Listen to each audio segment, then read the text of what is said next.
All right. So we're gonna start with identifying what is fake news. So there was, when the internet started, when um, Web 2.0, social media, they seem to destined to bring us into a new era of information access. Information was just, at the tips of our finger, like they say. And however, the information that we were getting seemed to be either formal or informal kind of knowledge. And again, there was no real distinction between what is formal and what is not. So this chapter, we're going to talk about, what is truth, the accuracy of information, and how we can take a source for granted or not take it for granted. So fake news. So fake news is a broadly defined term that is information that is deliberately fabricated, meaning that it was fabricated intentionally and published with the intention to deceive or mislead others into believing something falsehood or doubting verifiable facts. In Canada, the spreading of false news is considered actually a criminal code offense for many years. The term fake news here has been again used in recent years as a political tactic. So some funny stories is that Donald Trump, for the past 4 years, he's been using the word fake news every time he is on camera. That's just a fun fact. Even his Twitter, some researchers has been following his Twitter, and he uses the word fake news almost every day, at least once. So again, it's not a new term. The term fake is not new, but it has been popularized by Donald Trump in the past few years. The United Nations the United Nations Educational, Scientific, and Cultural Organization, which is also called the UNESCO, has argued that the term fake news has been used again recently as something political, especially by presidents or governments to legitimize media coverage not beneficial to their cause. So every time the president or the government or the politicians are afraid or worried about something, they would go like, "You're fake news." Just to actually, there's a video for Donald Trump. We're going to watch it in a little bit and be like, "This is fake news. You're fake news." He actually said that about CNN. So it's actually one of the famous examples of Trump using fake news when CNN wanted to, ask him questions, and he said, "You're a terrible organization. You're fake news," to a CNN reporter when he tried to ask him a question about Russian election interference. In his first year, like we mentioned, Trump used the word fake almost once a day. And this has also been going on for years. So going all the way back to World War II, it has been used by Nazi Germany to say that, fake news. It has been even used by the Soviet Union, Joseph Stalin, with the term, enemy of the people, and so on. So fake news plays a role in Canadian politics, obviously. According to a 2019 poll of Canadian citizens, 90% of Canadians have fallen for fake news. There was also in 2019 a Canadian federal election. The Liberals, Conservatives, and the New Democratic Party, Canada's three main political parties, signed on a global election integrity pledge that agreed to focus on reducing the dissemination of falsified, fabricated disinformation. And we'll get to know what is exactly disinformation in a little bit. Those who signed the pledge in April 2018 agreed to what we call reject the increasingly sophisticated tools that can be used to mislead voters during an election. So specifically, those signing pledged to not fabricate, use, or spread data or materials that were falsified, fabricated, doxed, or stolen for disinformation or propaganda purposes. So a lot of people may not know what is the source of this news, but share it still anyways, which we're going to see in the example next. Election Canada is also used technology in new ways. It partnered with Google and various news organizations to disseminate voting information and live stream debates among technology-driven promotions. There were some incidents of fake news dissemination. As an example of the news piece on Jagmeet Singh, you guys know who Jagmeet Singh is? He's a politician, right? Yeah, he's a politician, and he's I think he's like the head parliament of South Burnaby or North Burnaby. I'm not sure. He's the NDP leader. It showed, actually this news was funny because it was a picture, and you feel like, picture is more legit because it's a photo that speaks 1,000 words. So it showed Singh in front of a mansion with headline explaining that the politician had recently purchased a $5.5 million house, and he was eager to show the house to the public. The article actually appeared in various websites, including Vancouver-based local news, Vancouver Courier, which actually shut down a year ago. However, the story was proven to be completely false. The mansion was real, but Singh had never seen it. He did not own it, and the mansion was not even located in Canada. Funny. The story has been placed on Vancouver Courier by an advertising network that pays news sites to share sponsored content. So most of the time, they're going to pay for the website to share their advertisement, and the website is not gonna double check what is the ad about, and it's gonna put it up anyways. Which provides again an example of fake news as harmful information that deliberately seeded with the media that might actually harm someone. Another example about ads that are leads the public and gives them false information. There's this very famous beauty product called Fair and Lovely. Have you heard about this product? It's like supposedly a whitening cream, but every time the ad comes up and the lady she's very upset. She puts the cream on, and suddenly she's very successful and very happy. Is it misleading people that once you put the product and you become whiter, are you going to be happier and more successful? A lot of people actually fall into it. They will bring it. The key to happiness is when they become whiter or fairer. So other things about understanding fake news. Are we done with this one? Yeah. Dr. Mark Tudors, he is a Canadian researcher and he works in the University of Amsterdam. He was studying the deep vernacular web, and he has identified Canadians as the third most active posters in 4chan. And what is 4chan? It is one of the most popular websites for alt-right voices, meaning that the reason that they can pretty much say anything they want, if it could be, racist, it could be sexist, it could be bigotry, but the reason for the website's popularity is large because of the culture of anonymity, meaning that where people can interact and post without any accountability and they are anonymous. Dr. Tudors began conducting research on the role of the deep vernacular web on election processes in Canada and the impact of an online alternative right voice spreading political ideas that typically support conservative ideas and candidates. In general, fake news is more than just a commercial problem. It's not about Fair and Lovely misleading people so young ladies can buy them. So it's not just a commercial problem for even democracy, such as CNN or Fox and Trump. On the principle that informed citizens can make a wise choice about who should lead them. So again, if you give me false information about who the candidates of presidency is, how am I going to choose? Because again, you're lying to me, you're not giving me correct information.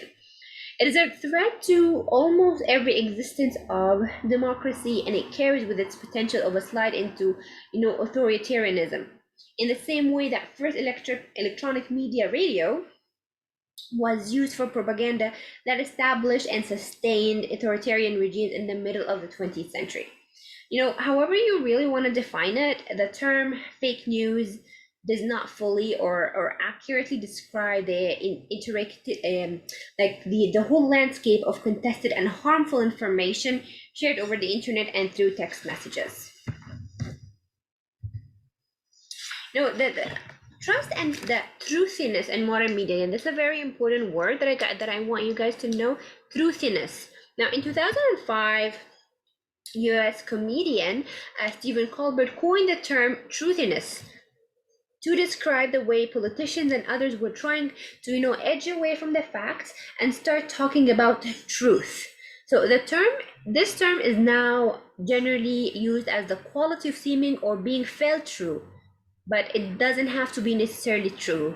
You know that, you know what I mean? Like, it's like it feels true, or this person, he looks credible. He doesn't feel like he's lying. But again, he could be lying, he could be just professional at lying. The information might sound powerful, but again, it's not true. It's not necessarily true.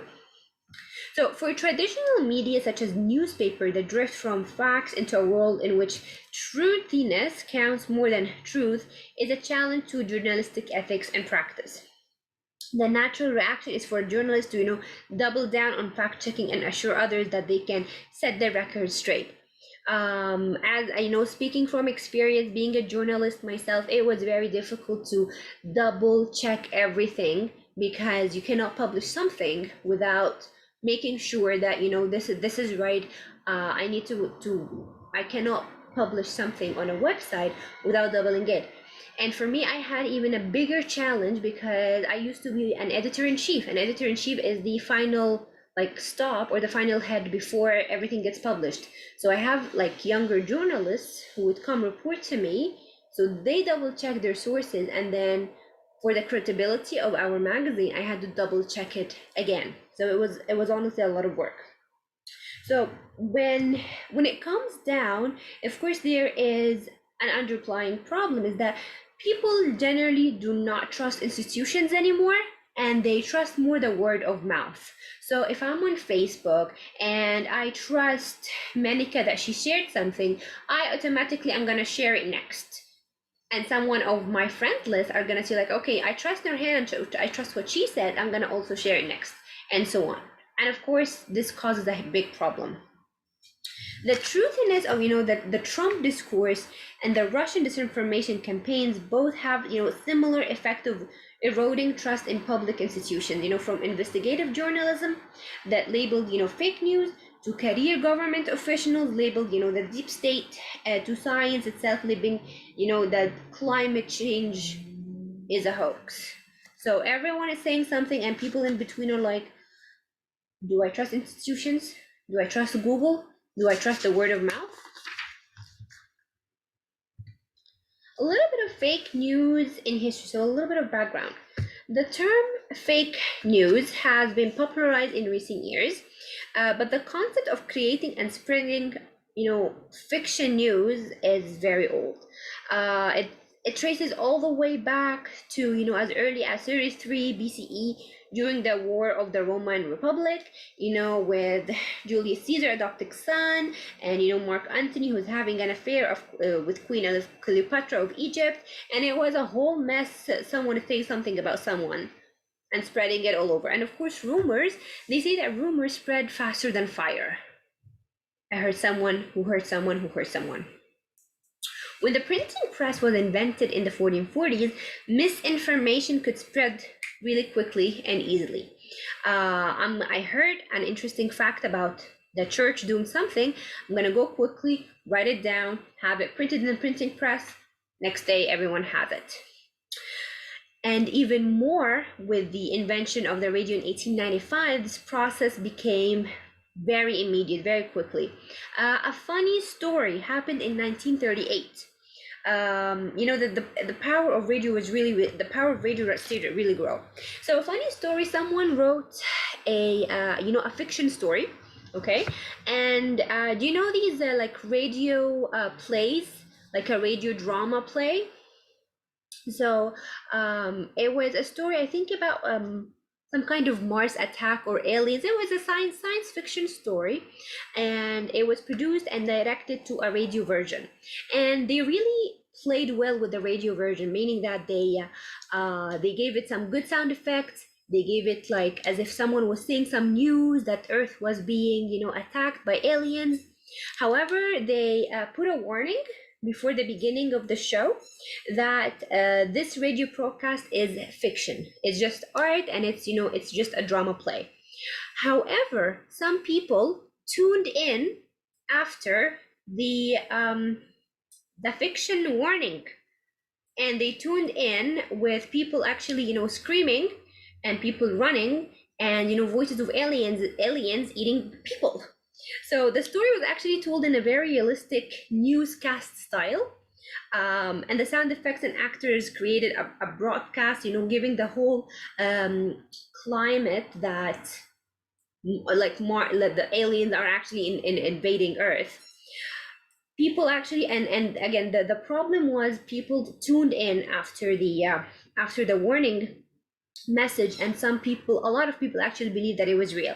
They started running outside of their houses. Thousands of Americans tried to flee cities. They even started to knock on the doors of their neighbors, telling them it's on the radio, aliens are invading Earth and we need to run away. So even this reaction on its own is malinformation, because they heard something, and to them radio is a credible source, and they started to spread, and again it started to spread super quick, super fast within the community. So we have three types of fake news. We have what we call disinformation, misinformation, and malinformation.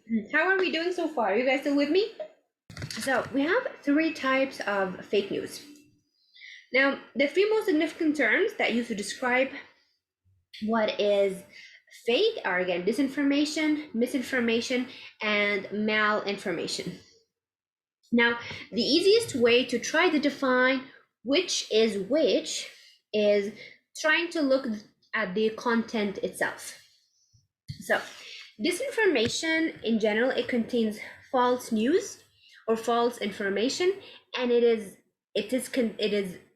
intent is to cause someone, meaning to cause a person or an organization or a country and so on. An example of disinformation could be found, in posts that link certain groups such as, indigenous people or people with Chinese background to some political issues. Connecting, Chinese with the medical crisis and the COVID-19 pandemic. So this is false news, and this is harmful to people. When the intent is to cause harm to those who may have nothing to do with a particular event or a problem, then this is disinformation. Misinformation, it does contain some harm. I'm so sorry. It does contain some false content, but it does not cause harm. For example, when there's a natural disaster and I say 300 people passed away through the disaster, and maybe the ones who passed away are only 80 or 70, but I'm gonna give it like a bigger number just for the shock, just for the news. So it's false information, but nobody has been hurt. Some even a news organization or journalists, some pictures were being published from movies about natural disasters, and they were like, oh yes, this photo is real, but this photo is taken from a movie. The last one, malinformation. Malinformation, the feature about is that it does have some reality, but I'm using this reality to blackmail someone and cause them harm intentionally. Right? Again, an example is if I leak a nude photo for a celebrity. It is real, but what I'm doing is that I want to intentionally harm that person. That again, whatever incidents where again politicians whose platforms could be like homophobic sentiments that are publicly outed as they could be gay, they could be they have a poor family member. So I use something that I feel like I could shame them with. Again, it is real, I'm not making it up, but I'm using this information to cause harm upon them. So the results of these different forms of harmful information can be similar, but it's important to distinguish a media source categorization to gain a better understanding of the media landscape of the post-truth era. So if we'll take a look on this is just a little chart to try to distinguish misinformation. Again, unintentional mistakes such as, inaccurate photos, different captions, maybe again, a wrong number of deaths. I said 300 instead of 80. Or when satire is taken seriously. We're going to talk about satire in a few slides. Disinformation is fabricated news, manipulated news, could be audio or visual, like the deep fakes, which we're going to talk about in a little bit. That, of course, creates rumors. And then malinformation is the publicizing some private information to the extent of harming them and giving them some just negative feedback or negative propaganda. Now, what other kinds of forms of deceptive media? So there are a lot of other forms of media content and techniques for both the creation and the creation and the distribution, and beyond the misinformation, disinformation, and malinformation. And of course we have the access information that we have had in chapter 8 or chapter 5, which is the overlapping of information or just too much of information. One of these additional media forms is, we have like 6 of them: imposter content, false connection, misleading content, false context, manipulated content, and fabricated content. So let's see what these guys are about. So, imposter content. Now, imposter content is basically contains a journalist's byline or an organization's logo, but it's not made by the supposed creator.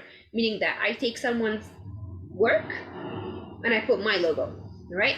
So an example here is a Facebook ad by CNN discusses the latest election controversy, but when in fact CNN is not affiliated with the article. False connection, which includes headlines. How many times have you read headlines and it seems very shocking, but it has absolutely nothing true? One of the famous ones in Egypt is when they say, the name of a famous celebrity is getting divorced. And you'd be like, oh my God, why are they getting divorced? And then when you read the article, you find out, oh no, it's just a new movie that they're working on, and they're gonna be divorced in that movie. So again, it's clickbait. Do you know what's a clickbait? They're basically, baiting you into clicking it. Yes, Harkaran, excellent. Clicking titles like, look what happens to this celebrity, and then you click on it and absolutely nothing happens to them, but you find like millions of views just because people are interested. Again, it could be headline, it could be visuals, like even the photo, what's it called? The thumbnail on a YouTube link could be a false connection as well.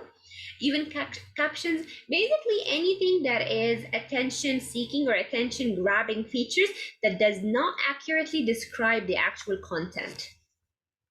I remember when I was still an undergrad, and we had a seminar by a famous journalist, and he actually said that. He actually said, write something that extremely catches the reader from the first 2 lines, and then write whatever. Just to make sure that you grab the reader in the first 2 lines, because the reader is going to be like, oh, but I want to know what's going to happen next. So they're going to keep on reading, and that means that I captivated them. So yes, 15 celebrities you won't believe had plastic surgeries, right? And then when you click it, you find nothing to do with celebrities or plastic surgeries. Or quick, before it's too late, click here to find so-and-so. Misleading content frames stories, issues, or individuals in an accurate way. For instance, by cropping photograph or by featuring selective statistic within, an actual media content. Again, a photo shows tourists hanging off a rock thousands of feet in the air. In reality, the cropped photograph does not show a stretch of ground right underneath the tourists. So again, just manipulating and playing around with it. False context, which also frames information in an intentionally misleading way, but the inaccurate context is the distinguishing feature of the story. So an article about high-profile celebrity wearing Trump supporting Make America Great Again had failed to mention the photo was taken on the set of a satirical television shoot, meaning that they were making fun of it. Manipulated content has the same intention to deceive, but is always true content manipulated into an untruthful context. Whereas, false context could be either completely inaccurate information or true information taken out of context.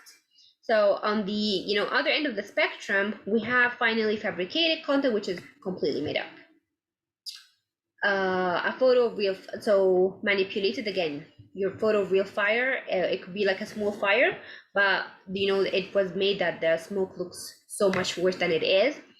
And fabricated is again, it discusses a diet pill that a major celebrity uses to stay fit. The celebrity has never used, seen, or endorsed even the pill, and the pill does not work. Yeah, I've seen some of them, but the funny thing is that celebrities sometimes even they call them out, like, hey, I didn't actually say that. All right, deep fakes. What do you guys know about deep fakes? Deepfake is something that where you can use someone face into someone and make video. Mm-hmm. So it seems like the real one, but it's not actually real. It's not actually real. Excellent. So is deepfake a kind of cyberbullying? Yes. Again, why? Why not? And what? And again, what are your reasons to think so? So again, something for you to think about. So deepfakes are the new frontier of the misusage of information. So a question for you guys, and this is a bonus question. Deep fakes, are they considered to be disinformation, malinformation, or misinformation? I'm gonna go back just so you can see all three. Okay. I think this one is into two category: disinformation and also malinformation. Because when you are making a deep fake video, that means you are willingly giving message towards that person for Mm-hmm. harassment or hate speech or something like that. Yeah. Since you are willingly you are doing that, means that is considered disinformation. If I consider misinformation, that means it's something that taken by mistakenly. But Yeah. this deepfake video is not taking any mistakenly. Any mistake, exactly. So on the thank you, Ramon, you get a bonus. So deep fakes are actually considered the new frontier of disinformation. So it's disinformation, okay, and it refers to the use or of the evolving. We mentioned this before, the artificial intelligence. Remember that from chapter 4. It uses the artificial intelligence software through falsified videos, audio files, and images. And through this technology, it is nearly impossible to discern if a person did or did not say what is featured. In 2018, like we mentioned, actor and director Jordan Peele used this technology to create a fake public service announcement from the US President Barack Obama about fake news. This technique is not only dangerous for politics, but can be extremely harmful in the person realm as well. There has been growing trend of using deepfakes content to fabricate pornography with an unknowing, female's face placed onto someone else's body. So it could be what they call revenge porn, is then used to blackmail and harm a special individual. So of course it's going to be more dangerous and dangerous. Now, propaganda. Now, propaganda is an important role in creating and disseminating contested media content. So, the term propaganda means just the dissemination. So, this is the distribution on a large geographical area, the dissemination of information to influence public opinion, especially in political contexts. And so we have Jack Ellul. He identifies two main types of propaganda. We have what we call vertical propaganda. So vertical, something that comes from the top to the bottom, and something that's called horizontal propaganda. So something on the same level. And you guys will know why in a little bit. So vertical propaganda is basically produced by a leader, a personality or a celebrity or authority, someone who's usually on the top. Uh, so this type of authority uses their own power, their own perceived power, to impose a message on those seen as inferior to them. Like when a celebrity, that is trustworthy, and they use a special kind of drink or a special kind of makeup or skincare. So it gives this power, and it gives a little bit of influence to people who are inferior to them or below them. Horizontal propaganda is when we're all on the like same or equal basis. It's instead based on K. Lewin's dynamics of groups concept, where propaganda is disseminated throughout a group of propagandists who is in fact in a similar power position to the group audience member, such as a TV personnel or a YouTuber or a journalist on Twitter. So we're all in the same power position to the audience, but they might have more access to media or more understanding in a specific topic. So horizontal propaganda could again be people like YouTubers, local TV anchors, and so on. While vertical propaganda, so you can remind us the vertical that is on top or coming from top to bottom or down bottom to up. So for someone who is higher with more power, with more authority, influences people that are below them. Now, his assessment of propaganda is based largely on power dynamics between the propagator and the audience. So we have, it's like a two-way thing. We have a propagator and the audience. The propagator could be at the same level of the audience or could be above than the audience. Another way we assess forms of propaganda, I'm sorry, this might be a little bit too small. Further, it's based on the content itself, right? This is how Victoria O'Donnell and Gareth Jow developed their three types of propaganda. We have white propaganda, gray propaganda, and black propaganda. Now, white propaganda includes content that is identified clearly and accurately, including its intent and its source. So it's very clear. We know who's the source. We know its content. We know what is it about and what it needs to be done. White propaganda includes content that, as in, could be a promotion of a new law or of a new policy or an initiative by a government, such as, a new district driving law or something about banning the ban on pets in Vancouver. We can see the laws, we can see the objectives, we can see the motives. It's clear and we understand what's going on. Gray propaganda sometimes has clearly identified source and sometimes not so much. So gray content creates, a gray understanding of the topic presented through the content. Again, I'm like, I don't have a clear what, like the government is doing something, but I don't understand what they're doing. So on a web page, for example, dedicated to the topic of, implementing national pharmacare, the government lays out a number of steps they are taking towards the objective. Although the source is clearly identified, we can see the government, we can see that this is, about pharmacists. So we know who the source is, and the intent is clear that they want to protect pharmacare, pharmaceuticals. But what is not apparent is the initiative is, why are you doing this? Why did it start?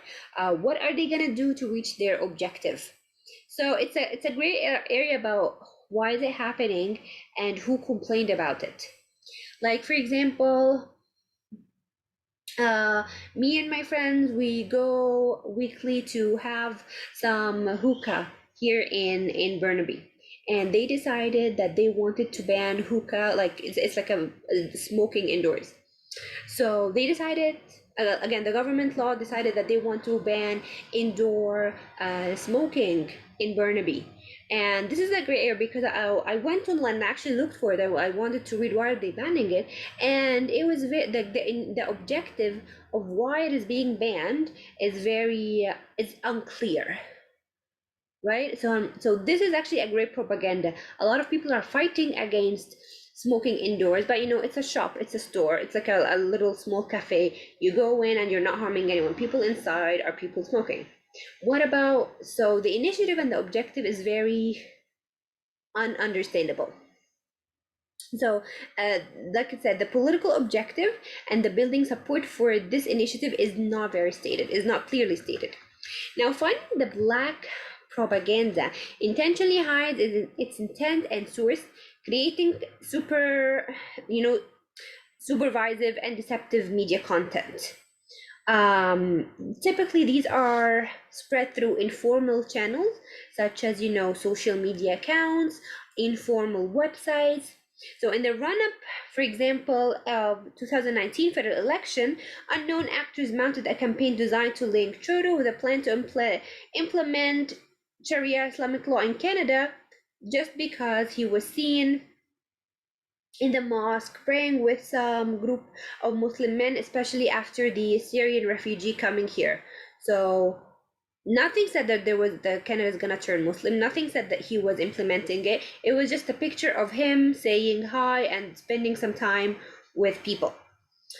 There are, of course, other endless assessments of propagandas and ways to categorize propaganda subgroups.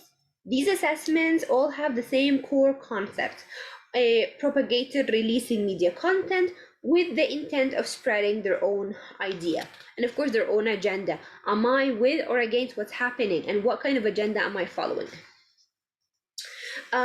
Some cases of Rosie the Riveteer propaganda was what's happening with Rosie the Riveteer. Let me just, yeah. It was actually happening in the World War II. The intent of media content was to get more women involved in the defense industries.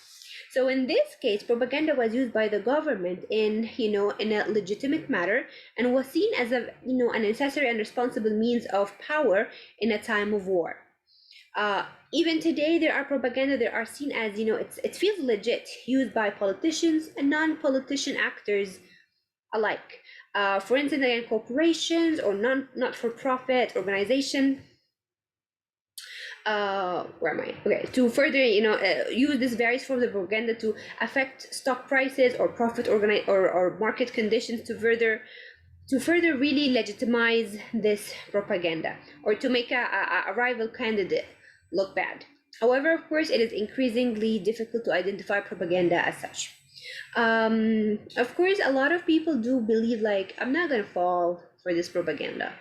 I'm not going to, I'm smart. I'm not going to fall underneath it. Or I'm immune against this propaganda or any form of fake news. But it actually turns out that we're actually more affected than we think we are. So I've been seeing this ad, me and my husband were seeing this ad for the waterproof shoes over and over and over on Amazon, on Facebook, on Instagram. We've been seeing this ad way too much. We kind of gave in and got those waterproof shoes because, again, nobody is immune. The more you see it, the more it just falls into your subconscious. First of all, people, why people are falling into it.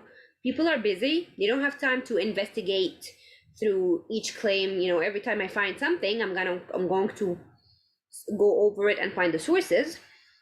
Second, many of the claims are counterclaims they receive in, mainstream and social media are oppositional. They contradict one another, and in doing so, they don't add additional information that could be used to make a decision. Things like logical thinking and intelligence, they don't really play as much as an impact on the decision making as we think. It's not because I'm intelligent, I'm smart, I'm not gonna fall for this. It has nothing to do with that. But there are so many reasons that people will jump to conclusions that are simply not supported by current available facts, and instead drift towards, the gut feeling. Again, I think this is correct. That, ultimately are harmful.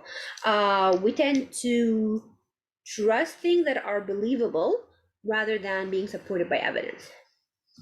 A quote here that I'd like to, end up with is, this is where fake news and disinformation can be powerful.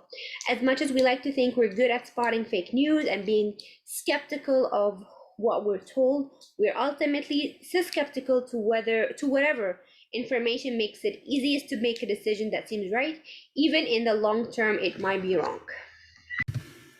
So last time we stopped at Noam Chomsky, Five Filters of Media. So Noam Chomsky is an American philosopher and a social critic, and he introduced what is called propaganda model of media theory,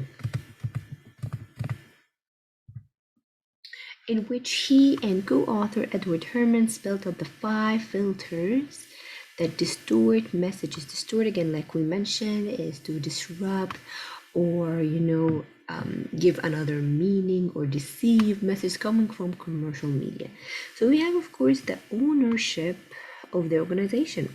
So obviously the interests of the owners of media firms align with those who advertise in the media, because there's money coming to advertisement, resulting in consistent bias toward commercial interests, meaning that the bias will be towards whatever that's going to bring more money.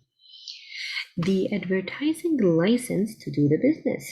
So the advertising that is required to sustain an expensive business, such as, again, television stations, again, whatever kind of advertisement, news making, this makes the broadcaster beholden to the advertisers, who would jeopardize the viability of the firm if they withdrew to support. So basically, the broadcaster is under the mercy of the advertiser, in which what time they choose to advertise, in which area, and so on, and on which channel, of course. 3. Sourcing media news. So large organizations such as government bureaucracies and corporations provide inexpensive, prepared versions of the news in the form of briefings and press releases. These are cheaper to include and distribute, and as a result get added to the news mix without sufficient scrutiny.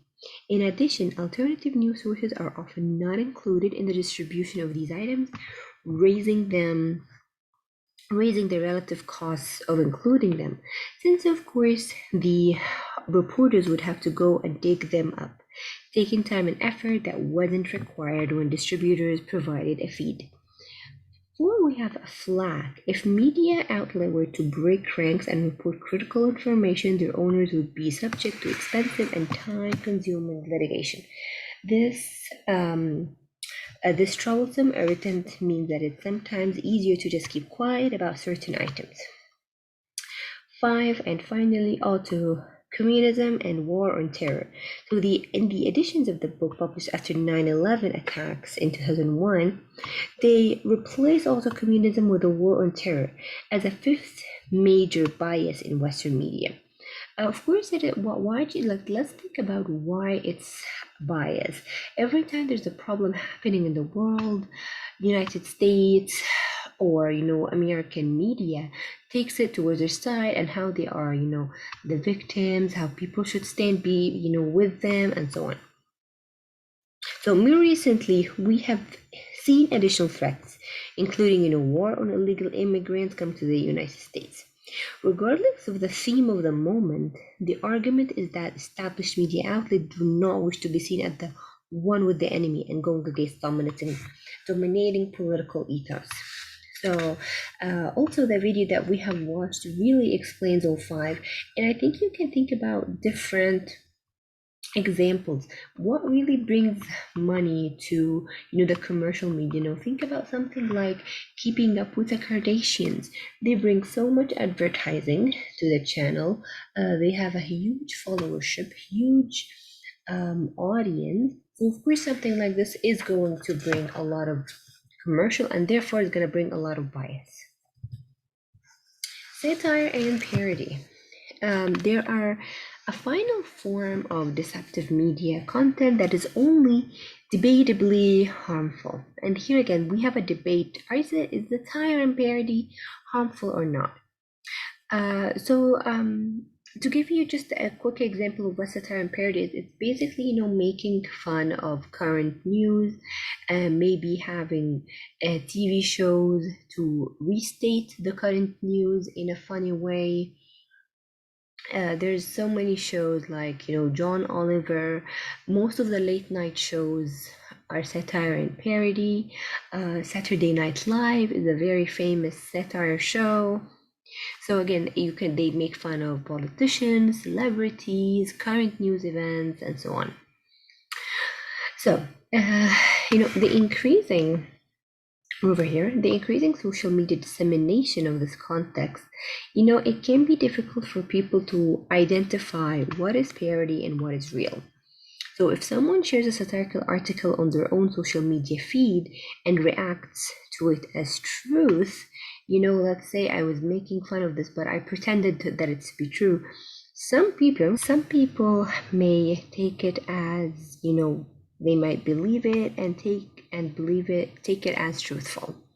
On the other hand, satire and parody are also widely considered as an art form, and it's a part of political free speech. So please make sure that this is political free speech. So the intention of the satire and parody in general is not to cause harm. It's falsification, very important term, is clearly identified in its creation. So before watching a parody show, they actually put a warning that, this is a parody show.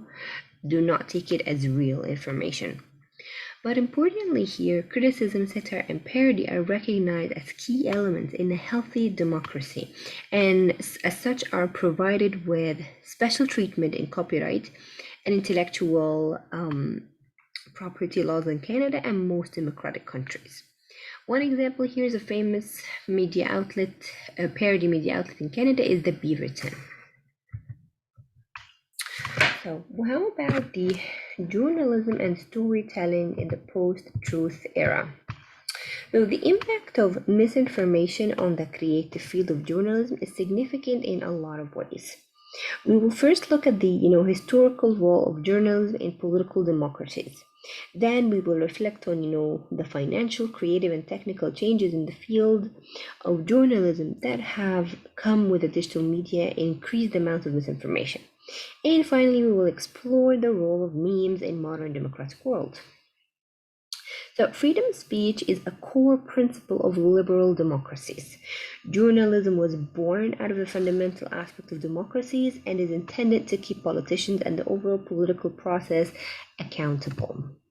Right? So it is, again, a form of freedom of speech. And it's the intention of journalism is to hold the political process accountable, is again to make them accountable to their own mistakes and their own, of course, words. So through this process, journalists work to represent the people's voices. When liberal democracies first developed, the societies adapting the system of governance were relatively small. This allowed for citizens to directly engage with politicians and governments, either face-to-face or through letters. As these societies and their democratic systems grew physically larger, direct communication was not as easily accomplished, and various forms of media stepped in to mediate this process. And this critical role of media has led to the assignment of the name the Fourth Estate, used within political science's field referring to the media. This name is based on three original states within the feudal society system in medieval Europe. The first estate was the church, second estate was nobility, third estate was the peasantry, and finally had the fourth estate as a power to also question and monitor the government and the people. So those three estates eventually led to, a democratic system. And the traditional medium for political journalism was obviously, news outlets. In recent years, the ownership and format of new channels has significantly shifted. As of 2018, 42% of Canadians receive their news through social media outlets instead of traditional media. These outlets started to, diversify and strengthen their new offerings.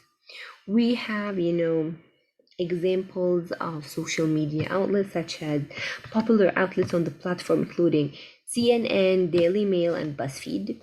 And following the launch of Snapchat's Discover feature, like you get here, Instagram, Google, Facebook, Apple, and Twitter created similar initiatives that also publish and promote journalists' work. News distribution via social media is also more attractive to advertisers than print or other types of traditional news media. Now, this is because, first, you have opportunities for online advertising that are provided at a lower cost, and second, feature ads are distributable to targeted audiences. As you guys, we have spoken about the targeted audience before, when you have ad that is specifically targeted at you. So that again makes it more viable and more interactive. That I again in a print media, the traditional media, I would simply print an advertisement. Let's say an advertisement for a new shopping store that opened in the city. This ad is not targeted because different ages will be reading the newspaper, and this same ad will be for all of them, and of course it's more expensive. So online advertising offered lower cost and more interactive feature. So again, so people, like, if you see the same page, you might see different advertisement if you go from different phones or different locations. So the first type of advertisement here is to transition from traditional to online media, where what we call here classified ads. The online platforms such as Craigslist, eBay, and Kijiji began providing the same listing service online, free of charge and with more targeted distributions. The transition from print media to online media is beneficial to large organizations such as Google and Facebook, who accounted for 90 cents for every advertising dollar made in the Western world. So that is a huge number. As news media have transitioned online, again, this part we've spoken about it back in chapter 6 about transitions from traditional media to online media. So please do take a look at it. So as news media have transitioned online, consumers have adapted to the presence of advertisements alongside new content and consequently expect monetarily free content. Free news has become the norm compared to purchasing newspapers, paying for subscriptions to news channels, and so on. However, the news spread through these news media channels is not held to the same standards as more traditional news outlets. Because of this, new types of news contents have become, popularized, including sponsored content and citizen journalism. Sponsored content could be also called native advertisement, advertorials, or reader ads, all say different terms describing the same type of content. And it's not a new form of journalism. This process involves advertising sponsors paying a fee to have their content naturally integrated into a story.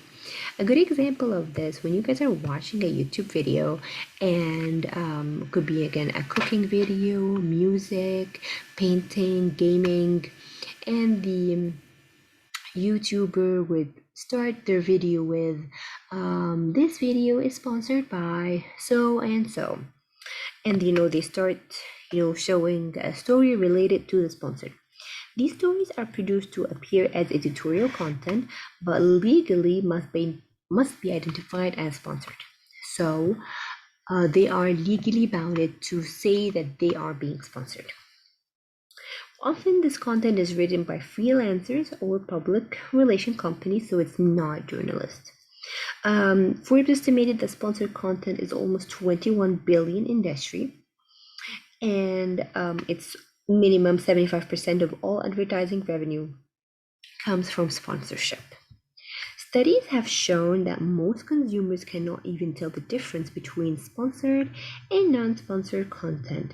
In fact, a 2019 study showed that 9 out of 10 people couldn't tell sponsored from real content, And most of them, they didn't even, they didn't mind it, they didn't care, as long as it was entertaining and engaging. Many people believe that journalists' fundamental job is to produce unbiased and objective stories, and that sponsored content does not have a place in journalism. However, the others argue that the financial benefits of sponsored content allows publishers to protect their businesses while also bringing value to their readers. Wherever you stand, consumers' demand for faster and free news has led to the creation of new forms of new production, including sponsored content and automated content. For traditional journalists, this has meant the widespread of layoffs, especially for those working at a locally based newspaper. From 2010 to 2017, nearly one-third of journalists' jobs were lost. It could be due to layoffs or closure of publishing outlets. Even the professional pursuit of journalism has been declining. 700 fewer students enrolled in Canada post-secondary journalism programs between 2015 and 2016. Along with the traditional media outlets downsizing and closing, the remaining media outlets are increasingly being bought out by larger media corporations and even turned into conglomerates.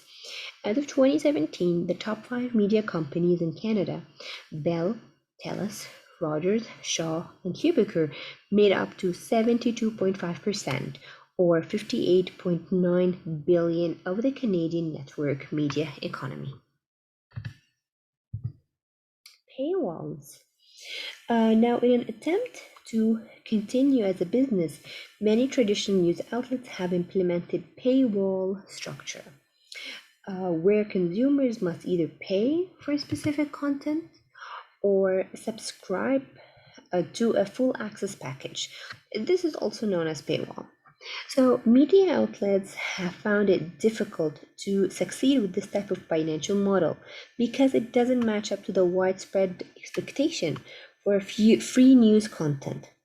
For instance, in 2013, the Toronto Star adopted a paywall consisting of 9.99 monthly subscription.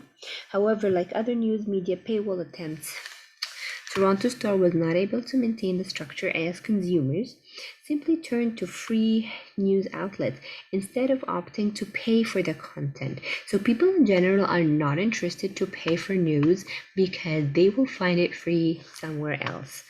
A lot of other newspapers, for example, especially New York Times, I would read half of the article, and by the time I scroll down, they say, log in or subscribe monthly to have access to the full article, and that resulted me to trying to find the story somewhere else. After 2 years for the Toronto Star, they took down its paywall in attempt to keep their readers because again, people were just simply not interested. In 2018, along with a more complex digital transition plan, Toronto Star launched another paywall structure. This time, 3 articles will be provided for free, but beyond this, readers would have to choose between 19.99 monthly subscription fee or 14.99 monthly with an annual subscription fee to the print newspaper. This new paywall structure is still in place for 2020 for Toronto Star's digital content. Adapting to a new media landscape. Let's try to get this. There we go. The new media landscape is a part of an economy that is built on growth and controlled by large corporations. Because of the increased online content, remaining journalists are expected to produce content faster in multiple forms and platforms, and be active on social media outlets and personal blogs. Online, anyone can produce news and information. The more clicks the information receives, the more money is made.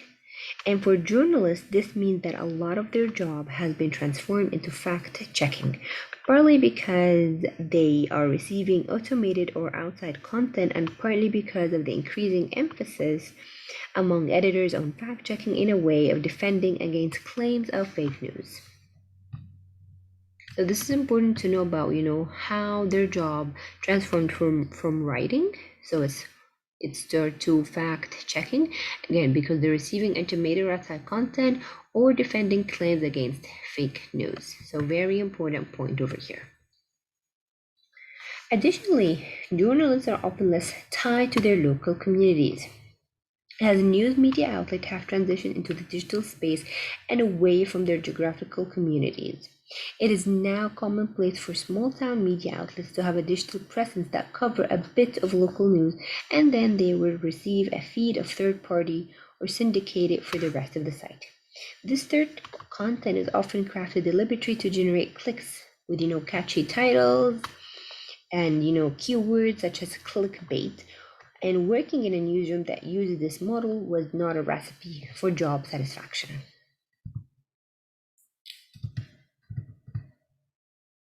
Research had shown that countries that have a strong, publicly funded media are more likely to have a cohesive, better informed, and less polarized societies.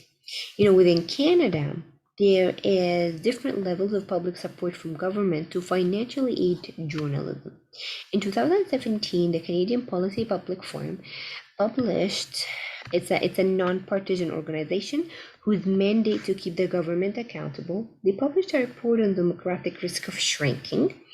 It was called The Shattered Mirror: News, Democracy, and Trust in Digital Age, illustrated the decline of field of journalism in Canada, summarizing its finding by stating, we as a country face a situation in which sources of opinions are proliferating, but sources of facts on which those opinions are based are shrinking. More recently, the Broadcasting and Telecommunications Reviews Panel 2020 report, Canada's Communications Futures: Time to Act, calls for measures that strengthen both public broadcasting and help to make the news and information aspects of private media firms more viable with tax breaks and other initiatives. In Canada, the CBC does not act as a state broadcaster where government has input in the content or perspectives shared, but instead it's a public serve broadcaster that is financially supported by the government funding.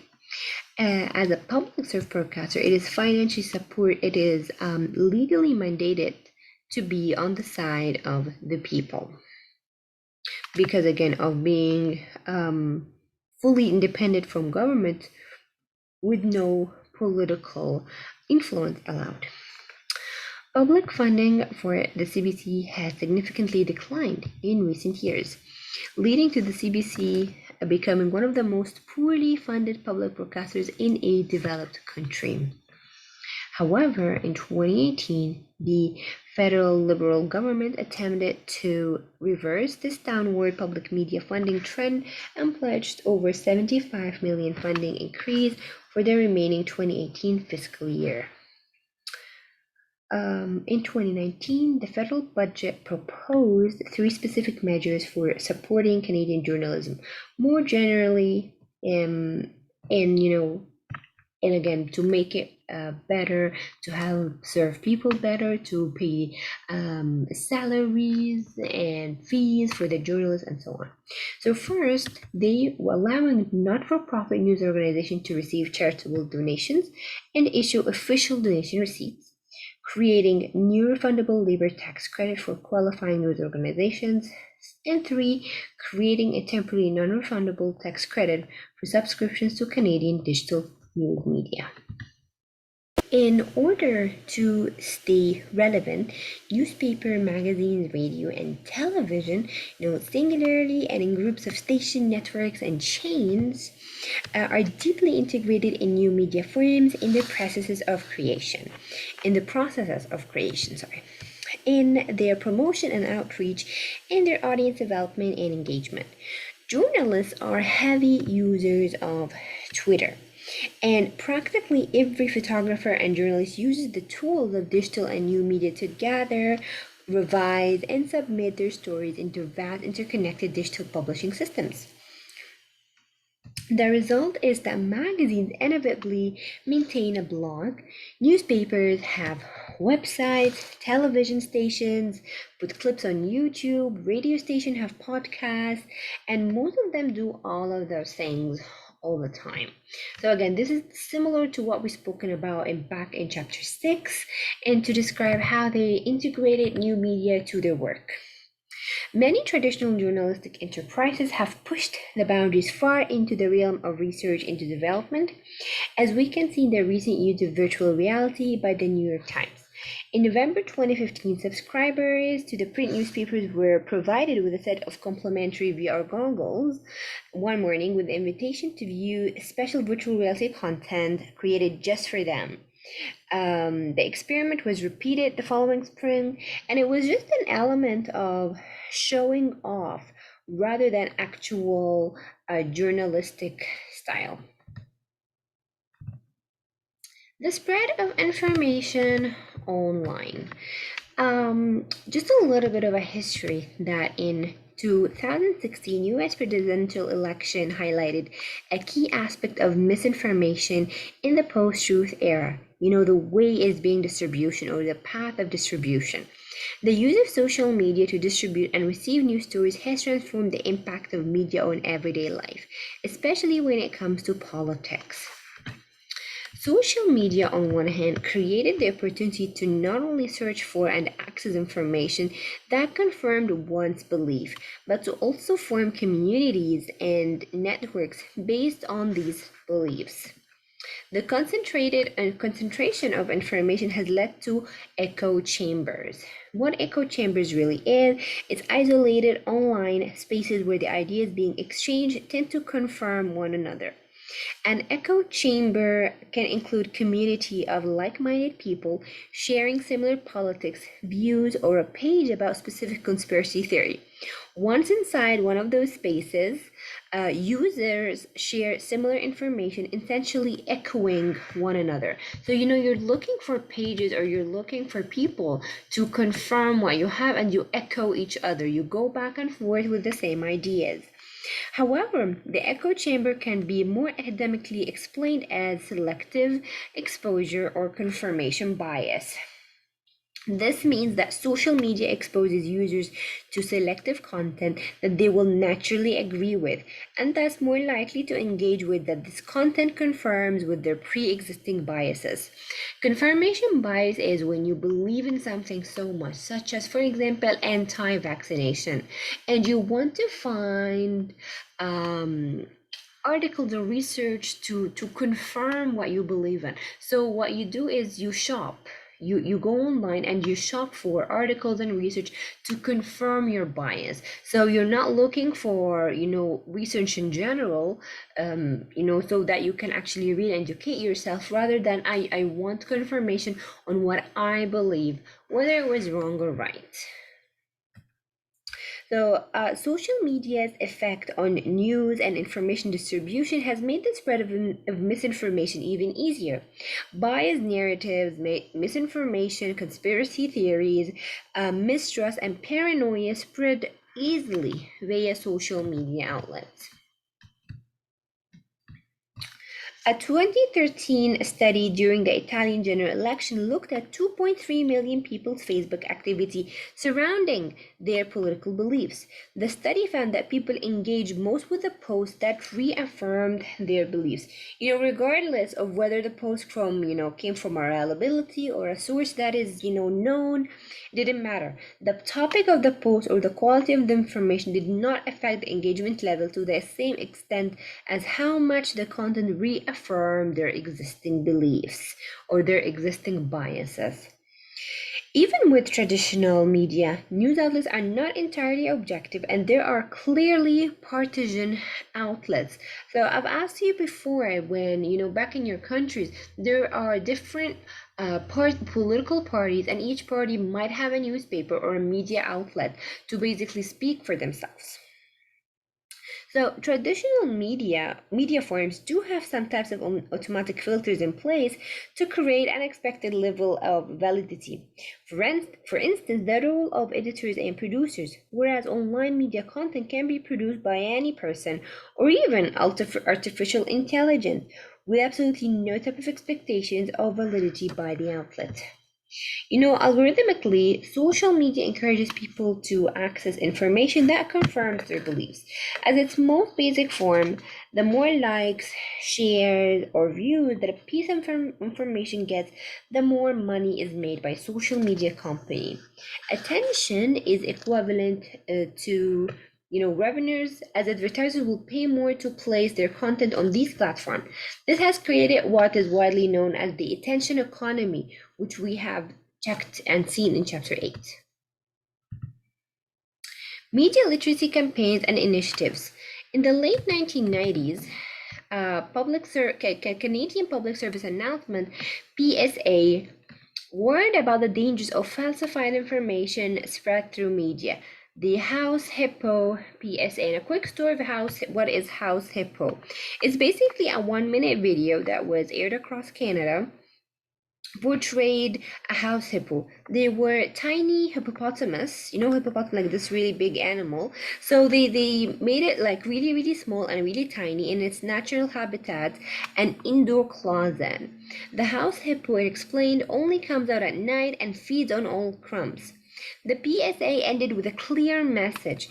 That looked really real, but you knew it could not be true, didn't you? That's why it's good to think about what you're watching on TV and ask questions, kind of like what you just did. However, the house hippo PSA backfired when many children believed that miniature hippopotamus was real and began searching endlessly for a glimpse.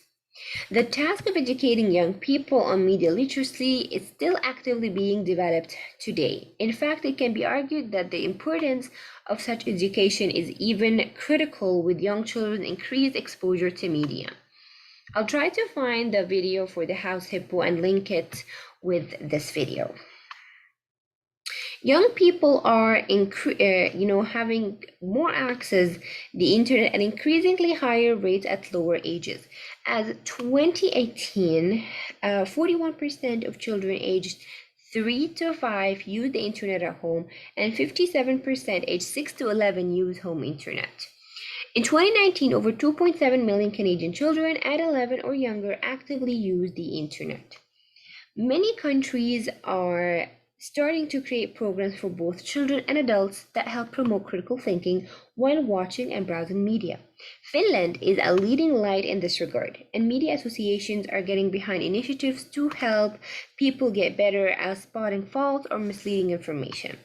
As a result of its active campaign to ensure citizens are aware of persuasion techniques and critical of the information they receive. Finland has earned the top spot on Media Literacy Index, created by Open Society Institute.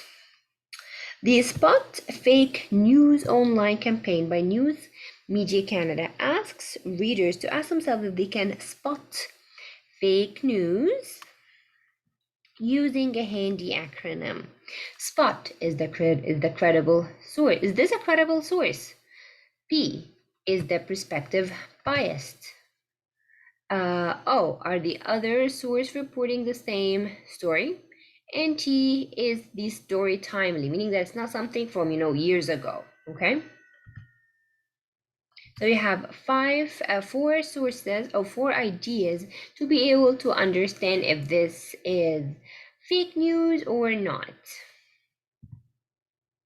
Medical information online. Obviously, we know with COVID-19, everyone is Googling different kind of symptoms online.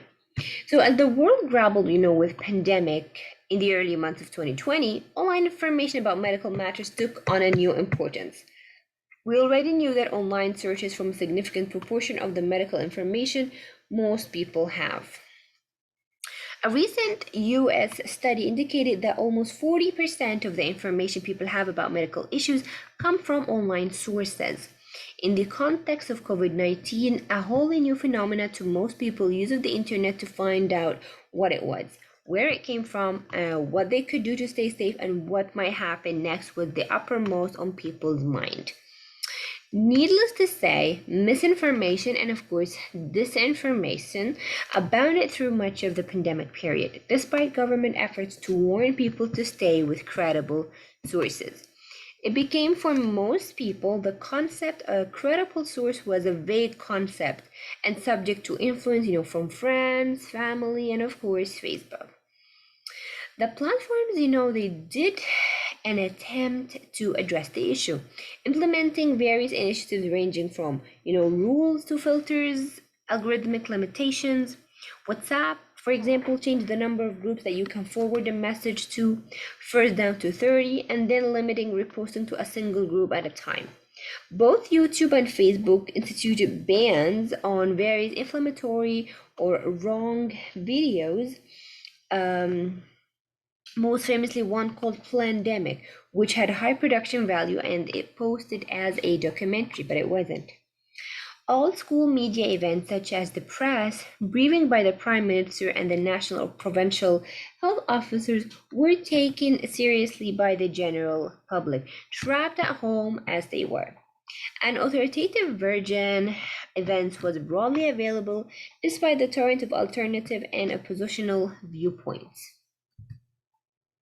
Canada and most other Western democracies fared better than the United States, which failed to provide a clear and coordinated message about the pandemic.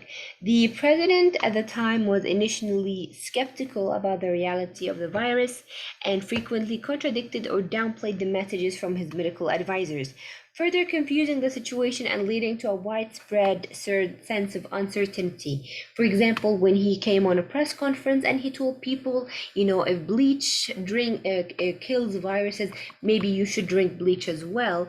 And a lot of people thought of him as an authoritative figure that they believed him and they did what he said. So in this context, key sources of medical information worldwide, including, Mayo Clinic, Johns Hopkins University, the World Health Organization, stepped up their production of consumer-friendly information.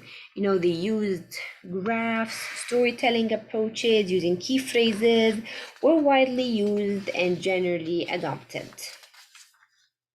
In many ways, COVID-19 was an exceptional, situation in terms of people seeking medical information. In a more typical case of an illness or injury, people identify symptoms or ailments, they go to the web and they start searching. COVID-19 provided all the usual opportunities for online searching, but it brought with it accompanying phenomena of widespread peer and social validation, amplification, and confusion that is result of so many people debating a topic at once. It also carried with it an intense and sustained information campaign by public health professionals worldwide. It will probably take some years to fully appreciate the impact of COVID-19 pandemic on information, misinformation in our society. It definitely caused some actors, social media platforms that had been reluctant to exercise much oversight over their systems to quickly improve the response and take seriously the challenge of false and misleading information on their channel. It's too soon to tell whether this will stick after the pandemic. In protest and misinformation, in early summer 2020, it was a time of protest in the United States and around the world as people gathered to raise their voices against racism. The killing of a black man by police officers in Minneapolis, George Floyd, it was the catalyst for the movement, and it brought renewed urgencies to slogans and hashtags such as hashtag I can't breathe or Black Lives Matter. The misinformation and disinformation surrounding this protest spiraled up, including claims that Floyd was still alive, the protesters were paid, and that Antifa was actually coordinating the looting. Subsequent reporting revealed that right-wing extremists pretending to be protest or Antifa activists were behind some of the calls for violence, seemingly designed to discredit that group. Again, in a way that you are trying to say, hey, this group is lying, this group is not good, so you start to spread rumors around them. To conclude our chapter, whether we call it, false news, or fake news, whether we try to dissect and categorize it, whether we combat or contribute to it, Fake news is a huge part of information ecology of today. There are systematic elements of new media technologies that make the presence and persistence of fake news both possible and probable.